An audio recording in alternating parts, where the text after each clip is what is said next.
Hello all. Welcome to a quick thoughts video of the Woke Nation YouTube channel. Um, I hope you're all well and safe and hanging in there as this lockdown and continues here in America. Um, where we're at right now, I know that there are several states that have opened or are starting to open up, like Georgia and Florida, etc.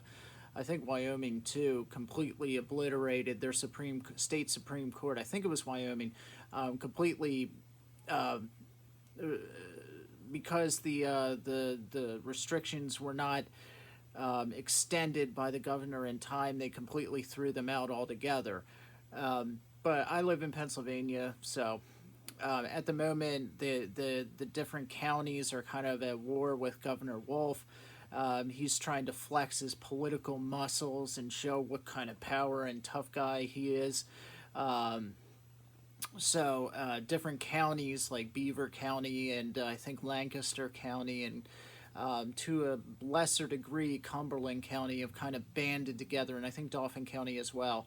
And they challenged his authority and said, we're going to open up anyway. Well, then he went on this tirade saying that you're cowards, and if you open up anyway, I'm going to cut off state funding to individual counties that rebel against my authority and refuse to give you aid and help during this crisis, which is the most selfish thing you can possibly do at a time like this. You know, these commissioners in Cumberland County and Dauphin County, Lancaster County, are not doing this because they want their favorite restaurant or club open. They're doing it because every day they're getting thousands, hundreds and thousands of emails and phone calls from their constituents.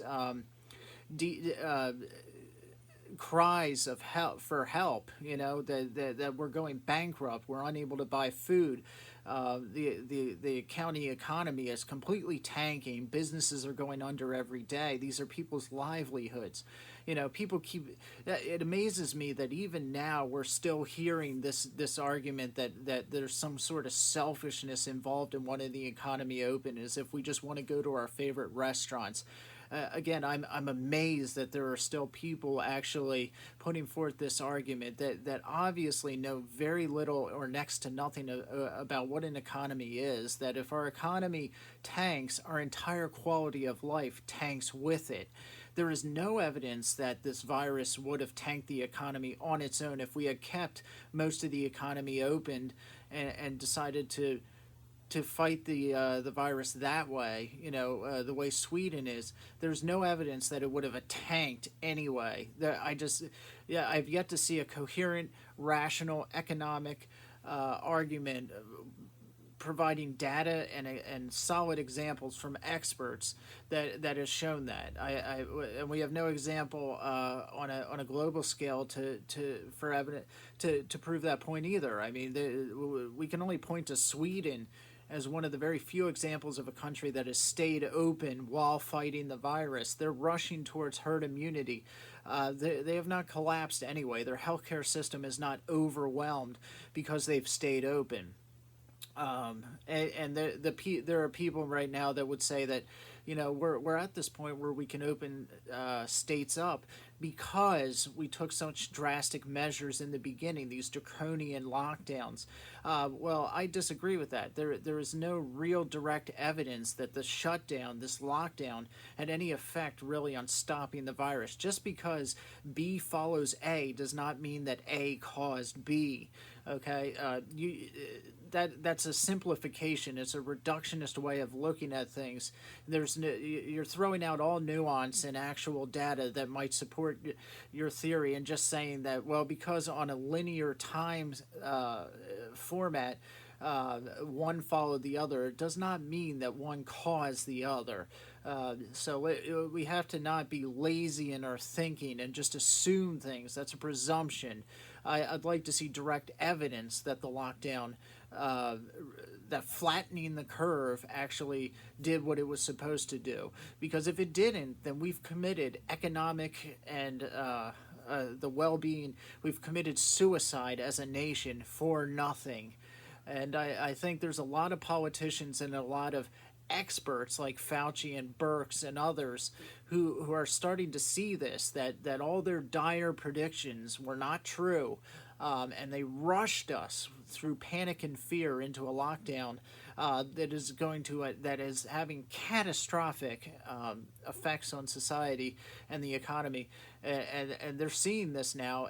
But they're committed at this point. It's either admit you were wrong, and because you were wrong and you panicked and you rushed into this without full data or enough data to make an opinion, a logical and educated opinion. You rushed into this, and because of your foolhardy panicking, we're going to suffer on a massive scale globally.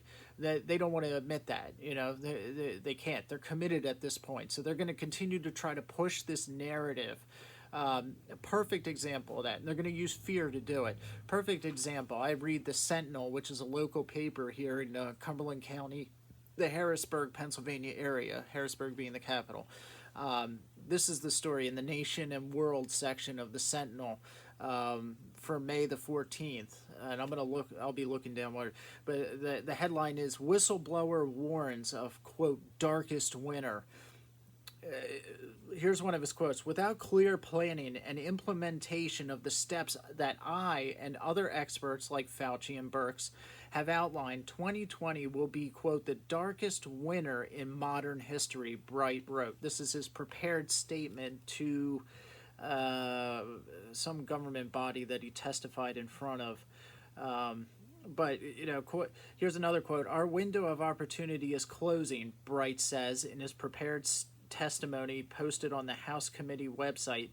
Quote, again, if we fail to develop a national coordinated response based in science, I fear the pandemic will get far worse and be prolonged, causing unprecedented illness and fatalities. Well, these are the same people that were saying this exact same stuff at the very beginning. And none of it has proved to be true. I mean, they went off of models that have been proven wrong time and time again, but they used fear so that we could not look with an objective eye at the data that they had gathered. Instead, there is no time for that. We just have to rush and do this thing, shut everything down without thinking. If you started thinking about it, then you were selfish, you were not caring about your neighbor, yada, yada, yada.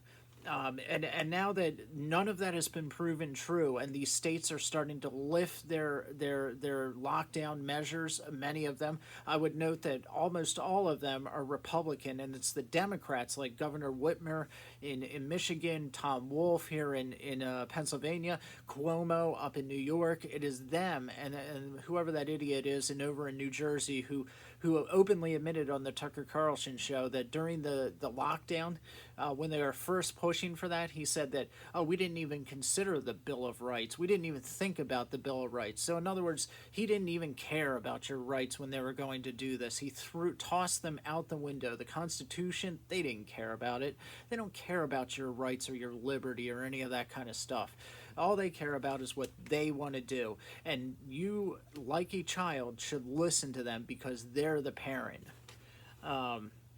But this is the same kind of nonsense. And now that the narrative has collapsed, the initial narrative, the evidence is coming forward now. So many epidemiologists, I can't even say that word, top experts are coming forward, like Sukara Bhakti from Germany, John Ioannidis from either Stanford or Stanford University, Jay Baccarari. The list goes on and on and on. Every day you see a new expert on YouTube or Facebook or somewhere writing an article claiming that, their data, their testing has now shown that the original models were woefully inaccurate, and we have annihilated our economy for nothing. And that lockdowns don't even work to begin with. These, people are coming forward day after day after day. The scary thing is that many of their videos are removed immediately from social media as harmful misinformation. So this is the kind of stuff that's coming forward as they try to scare us for the winter and the fall, preparing us for a new shutdown. So keep your eyes out. Don't be fooled by this kind of fear mongering. Actually use your mind and ask yourself, why would they be doing this? Why are they ramping up fear again when initially that's exactly what they did? Oh yeah, that's exactly what they did in the beginning to scare us into the lockdown to start with. Yeah. Um, so yeah, don't be fooled by this. Don't let fear and panic blind your reason and your rational thought processes.